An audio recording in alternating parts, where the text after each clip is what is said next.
Kohls with Beverly. Ross Township. And look what happened to the Schindler MT. It's a KONE now. Got not a mod, but a full replacement. It's now an EcoDisc. It is now an EcoDisc. They have like the original thicker doors, so well, they're newer doors, but they're still thick. They have the original door chuck on the outside and the door on the inside.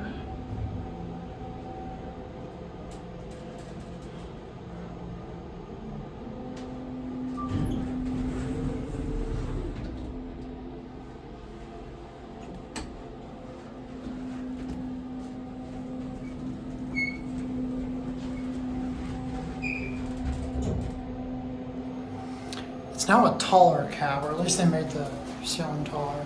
These are interesting railings. Passes 2,500 still. Take one ride. I'll get off. You can check another way. I think that's gonna be it.